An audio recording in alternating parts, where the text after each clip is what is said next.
ஒரு ஏழை வாட்ச்மேன் வேலை செய்யக்கூடிய அஜித்குமார் என்று சொல்லக்கூடிய இவர் இன்றைக்கு காரணமே இல்லாம அவர் திருநாரா நிரூபிக்கப்பட்டதா, இவர் திருண்ண ஆதாரம் இருக்கு, வீடியோ ஃபுட்டேஜ் இருக்கு, கையங்கலமா பிடிக்கப்பட்டது, நகை எடுக்கப்பட்டது, ஏதாச்சும் ஒண்ணு ஆதாரம் இருக்கா? காவல்துறை எதுவுமே சமர்ப்பிக்கல. மாறாக அந்த பெண்கள் சொல்லக்கூடிய வார்த்தையை வைத்து இவரை கைது பண்ணி அழைச்சிட்டு போய் விசாரிக்கின்ற பெயர்ல அடிச்சு கொலை செஞ்சிருக்கிறீங்களே, அந்த பெண்மணி சொல்றது உண்மையா போய் இதை விசாரிச்சீங்களா நீங்க?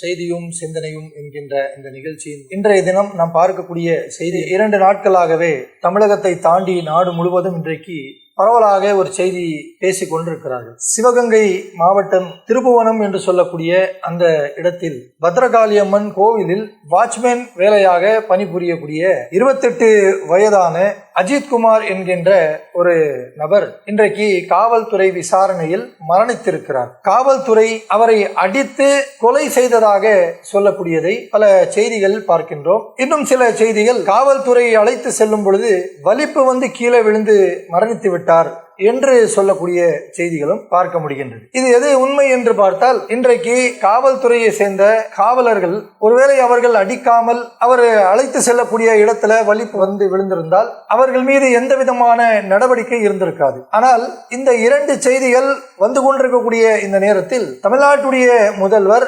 காவல்துறையை அழைத்து கண்டித்து இந்த செயலை செய்த 5 காவல்துறை நபர்களுக்கு சிறை தண்டனை என்று வருகிறது. அப்ப இதுல நமக்கு தெளிவாக தெரிகிறது, அஜித்குமார் என்பவர் வழியில போகும் பொழுது வலிப்பு வந்து மரணித்தார் என்பது அது பொய்யான ஒரு செய்தி தான். காவல்துறையினர் அடித்து கொலை செய்திருக்கிறார்கள் என்பதுதான் உண்மையான செய்தி என்று நமக்கு தெள்ள தெளிவாக சொல்லக்கூடியது. சரி, இந்த மரணம் எப்படி நடந்தது, ஏன் காவல்துறை இவரை அடித்தார்கள் என்று பார்த்தால், இந்த கோயிலுக்கு வரக்கூடிய பக்தர்களில் ஒரு குடும்பத்தை சார்ந்தவர் கார்ல வந்து இறங்கி இருக்கிறாங்க. அந்த காரை பார்க் பண்ணுவதற்காக அந்த காரை இன்னொருத்தர் அதை ஓட்டி இருக்காரு. இந்த வாட்ச்மேன் வேலை செய்யக்கூடிய இவர் என்ன பண்றாரு, அந்த காரை எங்கே ஓரமா நிறுத்தணும் அப்படின்ற அந்த டைரக்ஷன் எல்லாம் காட்டுறாரு. இந்த சம்பவம் நடந்த பிறகு அந்த காரில் வந்து இறங்கிய அந்த கோயில் பக்தர்களிலே தாயும் மகளும் இந்த இருவரும் என்ன பண்றாங்கன்னு சொன்னா, வந்து மறுபடியும் கார் எடுக்கும் பொழுது கார்ல வச்சிருந்த 10 சவரன் நகையை காணோம் அப்படின்னு சொல்லி கேள்வி கேட்க ஆரம்பிக்கிறாங்க. அவ கேள்வி கேட்கக்கூடிய நேரத்துல இந்த 28 வயது உள்ள அஜித்குமார் இருக்கார்ல, இவர் தானே இந்த காரு பார்க் பண்றதுக்காக உதவி செய்தாரு. இவர் என்ன பண்றாருன்னு சொன்னா, இவர்கிட்ட கேள்வி கேட்கும் பொழுது காரை நீங்க விட்ட பிறகு இப்படி பார்க் பண்ணணும், இப்படி எல்லாம் எடுத்துட்டு போனோம் அப்படின்ற மாதிரி காட்சிகள்லாம் சொல்றாரு. சொல்லக்கூடிய நேரத்துல இந்த தாயும் மகளும் என்ன பண்றாங்க, காவல்துறையில போய் புகார் பண்றாங்க. புகார் கொடுத்த உடனே காவல்துறை வந்து விசாரிக்கிறாங்க. விசாரிக்கக்கூடிய அந்த நேரத்துல காவல்துறை இந்த அஜித்குமார் என்று சொல்லக்கூடிய அந்த வாட்ச்மேனை வச்சுதான் விசாரிக்கிறாங்க. அப்ப வாட்ச்மேனாக இருக்கக்கூடிய இவர் என்ன பண்றாரு, காவல்துறைக்கு ஒத்துழைப்பு தராரு. எப்படி எல்லாம் இந்த காரை பார்க் பண்ணணும், யார் கார் பார்க் இதெல்லாம் சொல்லப்படுது. இப்படி சொல்லப்பட்டும் இவரையும் இவருடைய தம்பியையும் கைது பண்ணி காவல்துறை கூட்டிட்டு போறாங்க. அங்க இருக்கக்கூடிய மக்களுடைய ஸ்டேட்மெண்ட் என்னன்னு சொன்னா, கூட்டிட்டு போகும் பொழுதே காவல்துறை சேர்ந்த அந்த நபர்கள் ஜீப்ல ஏத்தும் போது என்ன பண்ணிருக்காங்கன்னா அடிச்சுதான் கூட்டிட்டு போயிருக்காங்க. விசாரணை என்ற பெயரில் இவர் அஜித்குமார் என்று சொல்லக்கூடிய இந்த வாட்ச்மேனை போட்டு அடிச்சிருக்காங்க. அவருடைய தம்பியையும் அடிச்சிருக்காங்க. அவருடைய தம்பி இன்றைக்கு வாக்குமூலம் தர்றாரு, என்னையும் அடிச்சாங்க, ஆனா எனக்கு அடிச்ச அடி கம்மி தான், அடிச்சு என்ன விட்டுட்டாங்க. ஆனா எங்க அண்ணனுக்கு அடிச்ச அடி ரொம்ப அதிகமா அடிச்சாங்க. ஒரு அவுட்டர்ல இருக்க ஒரு தோப்புக்குள்ள போயிட்டு எங்க அண்ணனை போட்டு அடிச்சிட்டாங்க. அதுக்கப்புறம் என்னைய அடிச்சு அவனை நிக்க வச்சு என்னைய வச்சு அடிச்சு ஒரு 1/2 hour கிட்ட அடிச்சாங்க. அதை அடிச்சுட்டு வாங்கிட்டு அதுக்கப்புறம் ஒரு 4-5 பேர் சேர்ந்து அடிச்ச பிறகு அவனுக்கு லாஸ்ட் வரையும் தெரில அப்படின்ற ஒரு வார்த்தை சொல்லிட்டு இருந்தேன். ஆனா அவங்க அதை ஒத்துக்கிற மாட்டேன்ட்டாங்க. ஒத்துக்கிறாம அவன் என்ன சொல்லிட்டான்னா, அடி தாங்க முடியாம நான் அங்க கூட்டு போறேன் இங்க இருக்கு அப்படின்னு சொன்னோன்னே கொஞ்சம் அடிக்கவாது குறைப்பாங்கன்னு சொல்லிட்டு சொன்னேன். கோயிலுக்கு வந்து அங்க பின்னாடி இருக்குன்ற மாதிரி சொல்லிட்டான். சொல்லிட்டு வந்து பின்னாடி கூப்பிட்டு அடிச்சு அங்கே இல்லைன்ற போது அவனை அந்த கோயில் பேக் பின்னாடியே வச்சு அடிச்சிருக்காங்க. தப்பே பண்ணிருந்தாலும் அவன் கொண்டிருக்க வேணான்றது என்னோட இது. இனிமேல் இந்த மாதிரி யாருக்கும் நடக்கக்கூடாது. அந்த அடியில தான் அவரு இன்னைக்கு மரணிச்சிருக்காரு அப்படின்னு சொல்லக்கூடிய வாக்குமூலத்தை நாம பார்க்க முடிகின்றது. அப்ப இப்படி காவல்துறை வந்து இன்றைக்கு அவர்கள் என்ன நினைக்கிறார்களோ, யார் மேல வேணா சந்தேகப்படலாம், அது தப்பு இல்லை.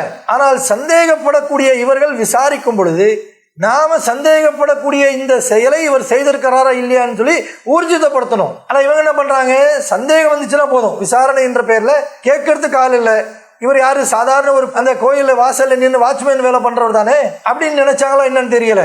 மரண அடி அடிச்சிருக்காங்க. எல்லாத்தமா மாலை வாங்கிட்டு வந்துகிட்டு இருந்தேன். அப்ப வந்து அடிக்கிற சவுண்ட் கேட்டுச்சு. பார்த்தா எங்க மாமாவோட கை 2 கை உடைச்சாங்க. உடைச்சிட்டு தண்ணி கிட்ட செருப்பு அடிச்சிருக்காங்க சார். நீங்க பாத்தீங்களா? ஆமா சார். பாத்தீங்களா? அப்புறம் வேற என்ன நடந்துச்சு? வேற ஒண்ணும் இல்ல சார். அடிச்சது எல்லாமே அவங்க காவல்துறை தான் எல்லாருமே. ஒரு போலீஸ் எனக்கு தெரியும் சார். அதுல ஸ்பெஷல் டீம் அவர் பேர் ராஜா சார். ராஜாவா? ஆமா, எல்லாரும் 4-5 வயசு அடிச்சாங்க சார்.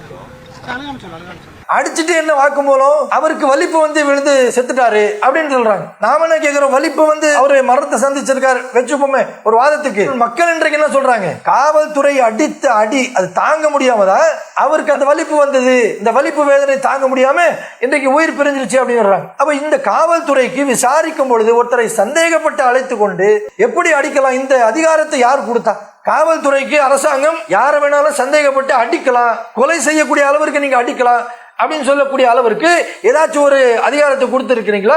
சொல்லுங்க பாப்போம். இன்றைக்கு நேரடியாக காவல்துறையை முதலமைச்சர் தான் கண்காணித்துக் கொண்டிருக்கிறார். நீங்க ஏதாச்சும் இப்படி ஆர்டர் கொடுத்திருக்கீங்களா?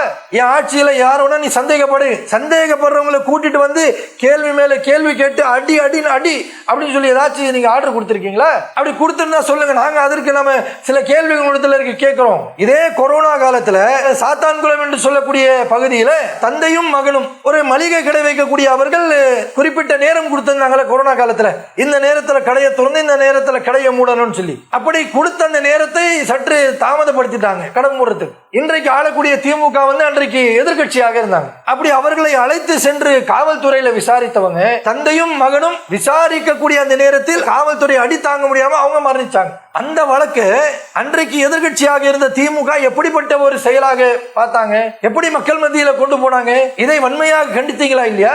அப்ப இப்படி கண்டிக்கக்கூடிய நீங்க அந்த சாத்தான்குளத்துல நடந்த அந்த வழக்கை கூட ஏதோ ஒரு வகையில அதை நியாயப்படுத்தி பேசலாம். அவங்க மரணிச்சது நியாயம் அல்ல, அவங்களை அழைச்சிட்டு போய் விசாரிச்சதுல நியாயப்படுத்தி பேசலாம். ஏன்னு சொன்னா அவங்களை அழைச்சிட்டு போய் எஃப்ஐஆர் போட்டாங்க, வழக்கு பதிவு பண்ணி தான் அந்த சம்பவம் நடந்தது. ஆனா இன்னைக்கு நடந்திருக்கு பாருங்க, இந்த அஜித்குமார் என்று மரணிச்சிருக்காரு, இவரை விசாரிச்சது எந்த ஒரு வழக்கம் பதிவு செய்யப்படல, எந்த ஒரு எழுத்தை எழுதப்படல, வெறுமனே அப்படியே வாய் வார்த்தையால் கேட்கிறோம் சொல்லி அழைச்சிட்டு போய் மரணிக்கக்கூடிய அளவிற்கு அடிச்சிருக்காங்கன்னு சொன்னா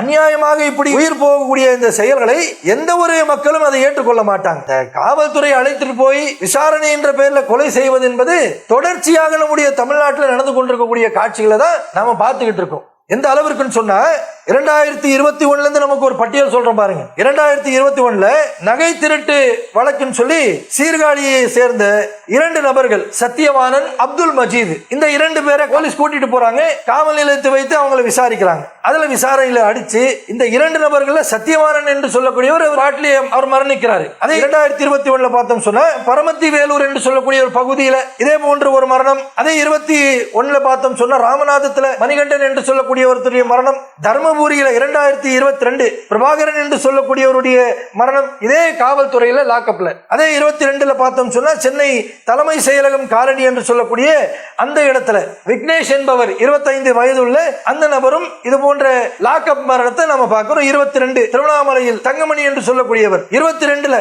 சென்னை கொடுங்கியூர்ல இருக்கக்கூடிய காவல் நிலையத்தில் ராஜசேகர் என்று சொல்லக்கூடியவர் இது மாதிரி லாக்அப் மரணம். 2023 மதுரையில இப்படி ஒரு லாக்அப் மரணம் ஆகுது. 2023 பிறகு 2025 சிவகங்கை திருப்புவனம் என்று சொல்லக்கூடிய அந்த இடத்துல இன்றைக்கு 28 வயதுள்ள ஒரு ஏழை வாட்ச்மேன் வேலை செய்யக்கூடிய அஜித்குமார் என்று சொல்லக்கூடிய இவர் இன்றைக்கு காரணமே இல்லாம அவர் திருநாரா நிரூபிக்கப்பட்டதா, இவர் திருண்ண ஆதாரம் இருக்கு, வீடியோ ஃபுட்டேஜ் இருக்கு, கையங்கலமா பிடிக்கப்பட்டது, நகை எடுக்கப்பட்டது, ஏதாச்சும் ஒன்று ஆதாரம் இருக்கா? காவல்துறை எதுவுமே சமர்ப்பிக்கல. மாறாக அந்த பெண்கள் சொல்லக்கூடிய அந்த வார்த்தையை வைத்து இவரை கைது பண்ணி அழைச்சிட்டு போய் விசாரிக்கின்ற பெயர்ல அடிச்சு கொலை செஞ்சிருக்கிறீங்களே, அந்த பெண்மணி சொல்றது உண்மையா போய் இதை விசாரிச்சீங்களா நீங்க? அந்த பெண் எப்படி சொல்றாங்க, அந்த இடத்துல இருந்து காரை எடுத்துட்டு கிளம்பிட்டாங்களாம், கோயிலுக்கு போய் பார்க் பண்ண அந்த காரை எடுத்துக்கிட்டு போயிட்டாங்க. கொஞ்சம் தூரம் போய் பார்க்கறாங்க, பார்த்துட்டு நகை இல்லைன்னு சொன்ன உடனே இவர் தான் எடுத்தாரு அப்படின்ற மாதிரி ஒரு புகார் கொடுத்த உடனே காவல்துறை அவரிடத்தில் என்ன கேள்வி கேட்டீங்க? மக்களுக்கு சொன்னீங்களா நீங்க? ஒரு செல்வம் படைத்தவர்கள் நீங்க புகார் கொடுத்தா உடனே அந்த புகாரை எடுத்து அதுல சரி இருக்கா தவறா இருக்கா எதுவுமே கவனிக்கிறது கிடையாது. உடனே என்ன பண்றது, ஒரு ஏழை கேட்பதற்கு ஆள் இல்லைன்னு சொன்னா அவரை போட்டு இப்படியெல்லாம் சித்திரவதை பண்ணி கடைசியில மரணிக்கக்கூடிய அளவுக்கு அடிக்கிறது. அந்த அம்மா எங்கேயாச்சும் விட்டு இருக்கலாம், கொஞ்சம் தூரம் போய் தானே பார்த்தாங்க, அங்க ஏதாச்சும் மிஸ் பண்ணிருக்கலாம், அல்லது எங்கிருந்து வந்தாங்களோ அங்கிருந்து எடுத்துட்டு வந்தாங்களா இல்லையான்னு தெரியல.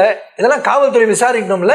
எதையுமே செய்யாமல் இன்றைக்கு இப்படிப்பட்ட ஒரு செயல். காவல்துறை உங்கள் நண்பர்கள் என்று சொல்றீங்களப்பா, மக்களை பார்த்து என்ன சொல்றீங்க, எதுவும்னா கேளுங்க, நாங்க உதவி செய்யறோம், இப்படி சொல்லி கூட மக்கள் உங்களை நம்பி வரலையே. என்ன காரணம், உங்களை நம்பி வந்தால் இதுதான் நிலைமை என்று மக்கள் புரிஞ்சுக்கிட்டு இருக்காங்க. அப்ப காவல்துறை என்பது மக்கள் அது ஒரு மதிக்கக்கூடிய ஒரு துறையாக இருக்கு. இன்றைக்கும் காவல்துறை என்ன மக்கள் ஒரு கண்ணியத்தை வச்சிருக்கிறாங்க. இப்படி நீங்கள் விசாரிக்காம உயிர்கள் பறிக்கக்கூடிய அளவிற்கு நீங்கள் இந்த செயல்களை தொடர்ச்சியாக செய்வீர்கள் என்று சொன்னால் நிச்சயமாக காவல்துறையின் மீது இருக்கக்கூடிய நம்பிக்கை மக்களுக்கு முற்றிலும் ஒழிக்கப்படும்.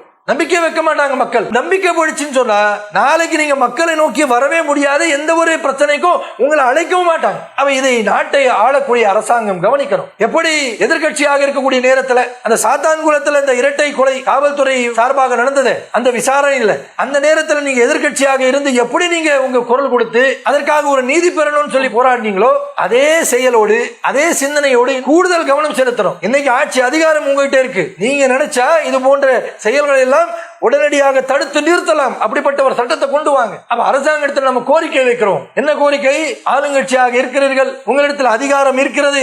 இன்றைக்கு இந்த 2025 ஜூலை மாதம் நடந்த இந்த கொலை என்பது இதுவே கடைசியாக இருக்கட்டும். இதற்கு பிறகு இதுபோன்ற செய்திகள் தமிழ்நாட்டில் நடக்காத அளவிற்கு தமிழ்நாட்டுடைய முதலமைச்சரிடத்தில் நம்ம கோரிக்கை வச்சுக்கிறோம். உங்க கவனத்தில் இருக்கக்கூடிய துறை கவனமாக இவர்களை கையாண்டு நல்ல ஒரு சட்டத்தை கொண்டு வந்து மக்களை பாதுகாக்கக்கூடிய செயலாக செய்ய வேண்டும் என்று நாம் கோரிக்கை வைத்துக் கொண்டு செய்தியும் சிந்தனையும் முடித்துக் கொள்கிறேன். அஸ்ஸலாமு அலைக்கும் வரஹ்மத்துல்லாஹி வபரகாத்துஹு. அல்லாஹு அக்பர், அல்லாஹு அக்பர்.